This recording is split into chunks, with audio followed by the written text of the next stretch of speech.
안녕하세요. 변방 목사의 아침 묵상 2021년 4월 12일 월요일 아침입니다. 오늘은 마태복음 16장 21절로 28절 말씀을 통해서 한 번 더 묻자 이런 제목으로 함께 은혜를 나누겠습니다. 오늘 아침에는 찬양하라 내 영혼아, 찬양하라 내 영혼아, 온 마음과 정성 다하여 주 찬양하라.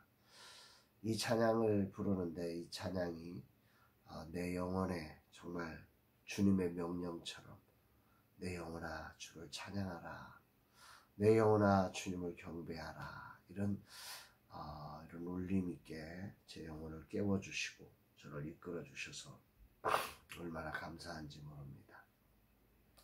오늘 하루 내 영혼이 깨어 주님을 찬양하고 경배하는 날 되었으면 좋겠습니다. 오늘도 목회사관학교 졸업생들과의 만남이 있습니다. 코로나 상황이라서 많은 사람들이 모이지 못하고 소수의 인원들로 함께 모여서 귀한 시간들을 나누게 됩니다. 주님께서 이들을 축복해 주시기를 소망합니다. 오늘은 어떤 말씀으로 인도하실까? 본문은 이때로부터라는 표현으로 시작이 됩니다. 제가 앞에서 베드로의 믿음의 고백, 그리고 주님의 축복하심, 즉 교회를, 이 반석 위에 교회를 세우겠다, 음부의 권세가 이기지 못한다, 풀면 풀리고 닫으면 닫힌다, 이런 하나님의 놀라운 축복이 기회가 베드로의 삶에 주어진 연후에 이때로부터입니다. 그런 놀라운 말씀 이후에 주님은 이렇게 하십니다. 21절, 이때로부터 예수 그리스도께서 자기가 예루살렘으로 올라가 장로들과 대제사장들과 서기관들에게 많은 고난을 받고 죽임을 당하고 제3일에 살아나야 할 것을 제자들에게 비로소 나타내시니. 이때로부터 비로소 나타내셨다. 뭘 나타내셨냐? 예수 그리스도께서 순환을 당하시고 죽으신 연후에 이제 3일 만에 부활하신다. 이 이야기를 주님께서는 이 베드로의 신앙의 고백이 있은 이후에 말씀하셨다. 이런 거죠. 우리가 잘 이 말씀을 생각해 봐야 할 것은 예수님 사역의 결정판이며 복음의 핵심인 이 십자가와 부활 사건, 이 복음의 핵심이 본격적으로 진행되어진 것이 이 믿음의 고백이 베드로를 통해서 가이사랴 빌립보에서 선언된 이후에 하나님께서는 이 반석 위에 교회를 세우시겠다고 언약하신 연후에 오늘 본격적 복음의 핵심을 전달하기 시작했다고 하는 것입니다. 이 놀라운 복음의 시작이 이제 시작되었는데 이 베드로의 반응이 참으로 놀랍습니다. 22절, 베드로가 예수를 붙들고 항변하여 이르되 주여 그리 마옵소서, 이 일이 결코 주께 미치지 아니하리이다. 여기 항변한다고 하는 표현을 표준 세번역 성경은 베드로가 예수님께 대들었다 뭐 이런 표현으로 번역을 했고요. 우리말 성경은 거칠게 소리 높였습니다 이렇게 표현했고, 메시지 성경은 항의했다 이런 표현을 합니다. 이 장면을 묵상해 보면 이 어떤 경우의 번역이든 베드로가 지금 매우 흥분되어 있고, 그리고 뭔가 예수님을 향해서 뭔가 자기 입장을 이렇게 주장하려고 하는 이런 느낌을 받게 됩니다. 왜 베드로가 이렇게 흥분하고 있을까요? 예수님을 향한 베드로의 인간적 열정입니다. 특별히 여기 붙들고라는 단어, 프로스 라모메노스라고 하는 단어인데요. 이 프로스라고 하는 옆에서, 그리고 람바노 손에 취하다, 붙잡다 뭐 이런 단어의 합성어인데, 마치 자기가 그 일을 하지 않으면 안 될 것 같은 사명을 느끼면서 예수님을 옆에서 강하게 붙드는 이런 장면입니다. 상당히 흥분한, 예수님 그러시면 안 됩니다. 그러시면 안 됩니다. 이런 느낌이라는 거죠. 앞에서 예수님의 칭찬과 축복의 말씀으로 고조된 감정이 예수님의 진정한 사역을 향하여서 그 열정과 감정이 사용되는 게 아니라 그 감정에 머물러 있는 그 느낌을 살리고 싶은 이런 모습들이 아마 베드로로 하여금 이런 행동을 낳지 않았을까 하는 생각을 해보게 되는 거죠. 이게 죄된 인간의 한계 같습니다. 인간은 늘 자신의 감정이 중요하고요. 그리고 그 감정을 지키려고 하다 보니까 이 관성의 법칙처럼 이게 나가지를 못하고 이 관성의 법칙 안에 그 감정적 행동으로 이어져가는 이런 모습들이 있는 것입니다.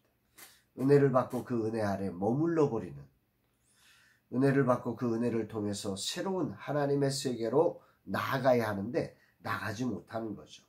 베드로의 입장에서 지금 고난이라는 단어, 십자가를 지고 죽고 뭐 부활, 이건 생각도 못하는 거고요. 결코 지금 그런 고난의 때가 아니라는 거죠. 여기에 대해서 주님은 아주 단호하게 말씀하시죠. 23절, 예수께서 돌이키시며 베드로에게 이르시되 사탄아 내 뒤로 물러가라. 너는 나를 넘어지게 하는 자로다. 내가 하나님의 일을 생각하지 아니하고 도리어 사람의 일을 생각하는도다. 하나님께서 주님이 그리스도이심을 알게 했고 살아계신 하나님의 아들이라는 고백을 하게 하신 복 있는 베드로가 한순간 예수님을 넘어지게 하는 사단의 통로가 되어버린 것입니다. 이것이 인간 실존의 현주소라는 것입니다. 제자는 예수님을 따르는 자인데 베드로가 예수님을 막아서고 인도하려고 하는 그 순간, 인간적인 열정으로 예수님을 자기가 뭔가 조종하고 싶어하는 그 순간 말입니다. 베드로는 사단의 통로가 되어버리고 예수님을 넘어지게 하는 위험한 자리에 가고 만 것입니다. 왜 그런 일이 벌어지는가? 인간적인 열정과 감정은 하나님의 일이 아니라 사람의 일을 생각하기 때문입니다. 인간적으로 위하는 것들이 대부분 하나님의 뜻을 이루지 못한다는 것을 삶을 통해서 너무도 많이 경험해 왔습니다. 그러면서도 늘 인간적인 것들이 앞장서는 오늘의 내 감정, 내 기분이 더 중요해 버리는 이런 일들을 참으로 많이 경험했음을 돌아보게 됩니다. 주님은 이런 베드로에게 명쾌하게 제자의 길이 무엇인지를 설명하십니다. 24절, 25절, 이에 예수께서 제자들에게 이르시되 누구든지 나를 따라오려거든 자기를 부인하고 자기 십자가를 지고 나를 따를 것이니라. 누구든지 제 목숨을 구원하고자 하면 잃을 것이요 누구든지 나를 위하여 제 목숨을 잃으면 찾으리라. 내적으로 자기 부인과 외적으로는 역경 가운데 적극적 순종이 있어야 주님을 따르는 것임을 말씀하고 있습니다. 오늘 주님은 내게 뭘 원하시는 겁니까? 베드로의 흥분된 감정과 주님을 향한 인간적 열정이 부인되고 주님의 말씀 앞에 자기가 져야 할 십자가를 지고 주님을 따르는 것이 제자의 길이라고 하는 거죠. 오늘 인간적 열정으로 주님을 따르는 것이 주님의 길을 막아서고 주님을 넘어지게 하는 길이 될 수 있는 사탄의 생각이라는 것을 깊은 묵상의 재료로 삼아서 이 하루의 삶을 돌아보게 됩니다. 만약 베드로가 주님이 하신 이 말씀에 인간적 열정을 내려놓고 먼저 주님의 말씀을 다시 한번 그 말씀의 뜻이 무엇입니까? 주님의 그 뜻을 교묘하게 수용하며 그 말씀을 제대로 알도록 한 번 더 물었다면 이 장면은 어떻게 바뀌었을까?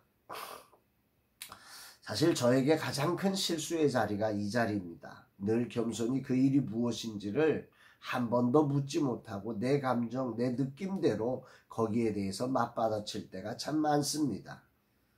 판단해버리는 거죠. 내 마음은 주님을 향한 사랑으로 출발했지만 내 감정대로 표현하여 결국 사단의 생각이 되어버려는 그런 많은 실수의 순간들이 떠오르게 됩니다.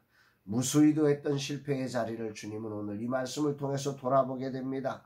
베드로 같은 욱하는 성품이 제 안에 있습니다. 오늘 주님은 이 말씀을 통해 내 감정으로 베드로처럼 말하여 실수하는 자가 되지 말라. 주님과 주님이 보내신 사람들의 말에 귀를 기울이고 듣고 한 번 더 물어보며 그 뜻에 따르는 자가 되라고 말씀하시는 것입니다. 내 감정, 내 기분을 넘고 나를 지키려는 마음이 아니라 진정 주님의 뜻을 알고자 한 번 더 겸손히 부르며 그리고 나를 지키는 자가 아니라 주님을 위하여 말하고 행동하는 자가 되어야겠습니다. 주님의 말씀을 모르는 상태에서 주님을 위하는 것이 결국은 주님을 넘어지게 하는 것이다. 이 사실을 오늘 깊이 묵상하게 됩니다. 사랑하는 여러분, 말씀 없이 우리가 행동하는 것이 얼마나 위험한 것인지, 또 말씀이 떨어질 때 우리 느낌대로 판단해 가는 것이 얼마나 위험한 것인지를 이 아침 꼭 기억하시면서 말씀 앞에 겸손히 서서 이 말씀이 무슨 뜻인지를 한 번 더 물어보며 한 번 더 생각하며 말씀 앞에 굴복되는, 말씀 앞에 나를 부인하고 주님을 따르는 거룩한 날 되셔서 오늘 주님의 나라가 이루어지는 복된 날 되기를 주의 이름으로 축복합니다. 사랑합니다, 여러분.